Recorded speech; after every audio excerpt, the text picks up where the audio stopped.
Programming এর আরো একটা ক্লাসে তোমাদের স্বাগতম। এই ক্লাসে আমরা শিখবো দুইটি সংখ্যার গড় নির্ণয় অ্যালগরিদম বা ফ্লোচার্ট। তো দেখো, ফার্স্টে আমরা অ্যালগরিদমটা তোমাদের এখানে বোঝাই দিচ্ছি। ফার্স্টে কি লিখবা, ধাপ 1 শুরু করি প্রত্যেকটার মতোই। এরপরে হচ্ছে ধাপ 2 এ লিখবা সংখ্যা দুটি এ বি ইনপুট করি। 3টা বললে 3টা লিখবা। এবং দেখো, সংখ্যা দুটির গড়, গড় মানে হচ্ছে অ্যাভারেজ, a প্লাস বি ভাগ 2। এটা কিন্তু a প্লাস বি, এটাকে জাস্ট ভাগ চিহ্ন আকারে নিয়ে এসে ভাগ 2 নির্ণয় করি। এখন অনেকে ভাবতে পারো যে গড় নির্ণয়ের সূত্রে মনে হয় ভাগ 2 হবে। এরকম না। যদি 3টি সংখ্যার গড় নির্ণয় করতে বলে তখন কি করবা, a plus B plus C ভাগ 3 হবে। মানে যতগুলো সংখ্যা ঠিক তত দ্বারাই ভাগ করতে হবে। 10টি সংখ্যা বললে কি করবা, 10 দ্বারা ভাগ করবা। বুঝছো? তো এখানে এটা সবাই ক্লিয়ার হয়ে গেছে। এরপরে তুমি ধাপ 4 এ কি বলবো, ফলাফল প্রিন্ট করি।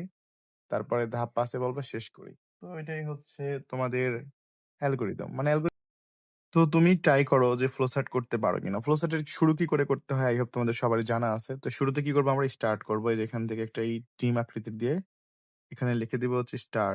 এটা তোমাদের আশা করি সবারই মনে আছে যে শুরু হবে এইভাবে। আর ইনপুটের ঘরের চিত্রটা কেমন হয় এটাও তোমাদের আশা করি মনে আছে, এই যে এই টাইপের হয়, তাই না? তো এখানে কি লিখে দিবা বলো তো, যে এখানে আমরা লিখবো ইনপুট। এখানে কি ইনপুট করবো বলো তো ভাইয়া?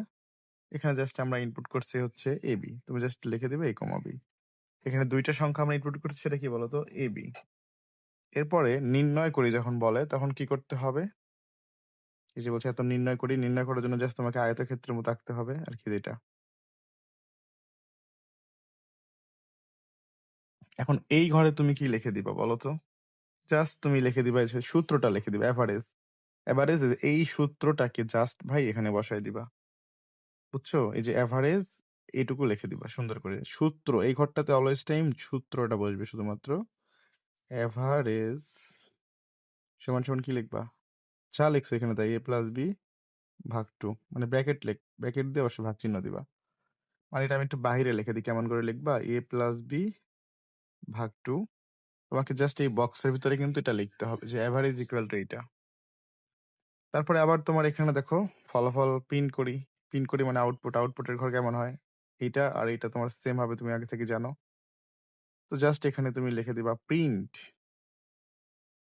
অ্যাভারেজ, এখানে লিখে দিবা অ্যাভারেজ, পুরাটাই তুমি লিখে দিবা, হ্যাঁ, যে প্রিন্ট অ্যাভারেজ। এবং তারপরে কি হবে, শেষ করি মানে ইন্ড হবে। এই তো হয়ে গেল আমাদের ফ্লোচার্ট। বুঝছো নাকি? প্রথমে স্টার্ট করবা, তারপর ইনপুটের ঘর কেমন হয় তুমি জানো, তারপর নির্ণয় করি এই ঘর হচ্ছে তোমার, এই ঘর চিত্রগুলো সুন্দর করে অঙ্কন করে দিবা এবং তারপরে এখানে প্রিন্ট এভারেজ, তারপরে হচ্ছে এন্ড, একদমই শেষ।